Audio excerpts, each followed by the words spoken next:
Hello, and welcome to the Rangers News YouTube channel. My name is Cameron Willis. I'm sitting with Mr. James Black. Hello.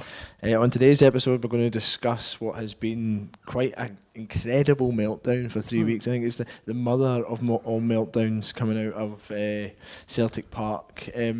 Since Rangers defeated Celtic 2-1 at Parkhead, just about all of the fans have been throwing the toys out the pram, all the cheerleaders and the press.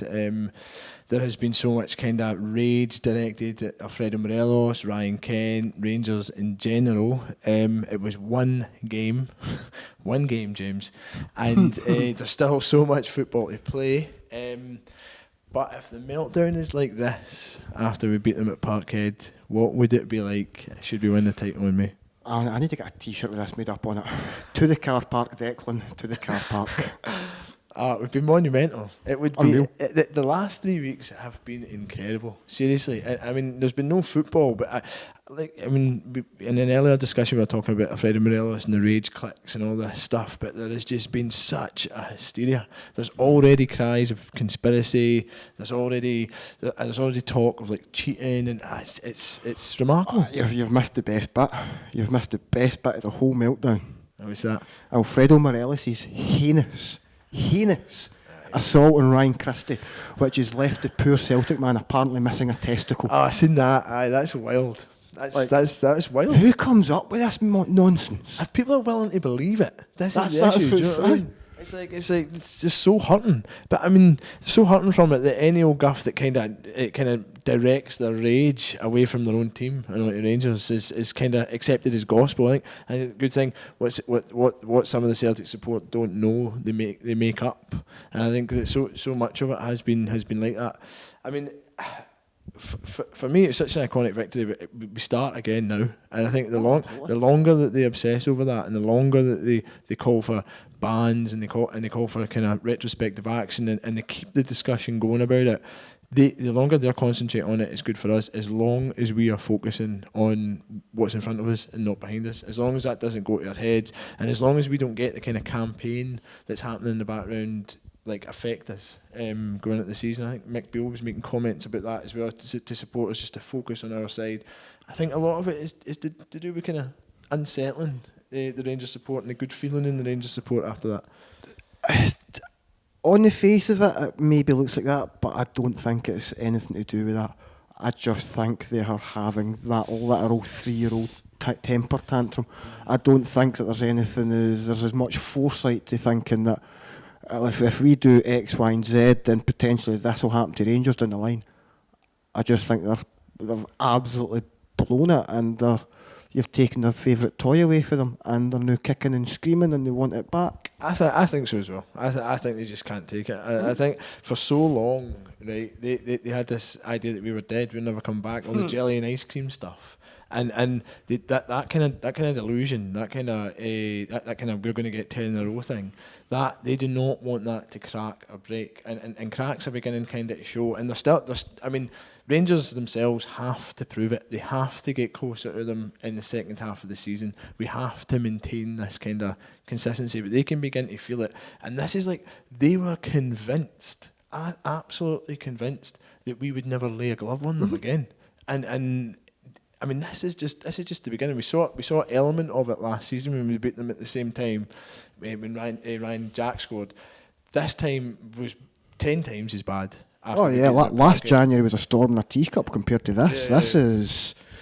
This is the kind of stuff that people are going to write about in years to come. Has just been utterly mental. And everything from the SFA pandering to it to kind of the third yellow card, and just everything in the background has just been so angry. Complaints about handshakes. Don't forget the handshakes. I mean, God, John Hartson was bloody upset that Steven Gerrard did not shake Neil Lennon's hand in a proper fitting manner. I saw someone tweet yesterday that John Hartson looks like a chicken Kiev. I thought that was excellent.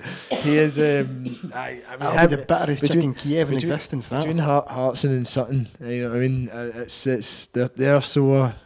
Celtic support are sore, and it has been good to watch, but frustrating at times as well. I think that sometimes Rangers, what my earlier comments about Rangers fans, they kind of unsettled Rangers fans, it's because we've kind of sucked into to it with a few things, the Morelos stuff and the Kent stuff, etc. But when you look at it from afar, it has been intense. I mean, a lot of the Celtic fans I know, it's like they're going through mourning still. Do you know what I mean? It's like it's been like a death in the family. It's genuinely crazy. Like, I mean, I've been following Rangers now the best part of 30 years. Christ, I feel old saying that. And I can't remember anything like this. They weren't this bad when we won 9 in a row. Like, seriously.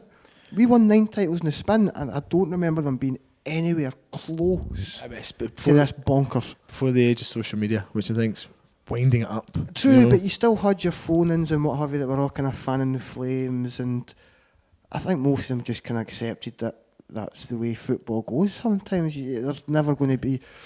I'll pick a league in the world, and there's nobody's dominated it for day one until today. Nobody, anyway. Everyone comes in cycles. Aye. You know. No, don't say that, you'll get mocked by the Scottish media. There's no cycles in Scottish football, apparently. No, there absolutely is. Celtic are beginning to come at the end of there, so you can see it. You know what I mean? The McGregors, the Browns, and the Forests, etc. I know they're kind of relatively young, but they've been there for ages. And I think that squad's kind of come at the end of its cycle. And then you've got their panic buys this month. I mean, they're just hoping that they manage to get it over the line. The reason why it's been so monumental, I think, is because they were convinced. They were utterly convinced. They thought it would take years, 100 million quid, and 7 to 10 years before we could even get close to them 2 years ago. Do you know what I mean?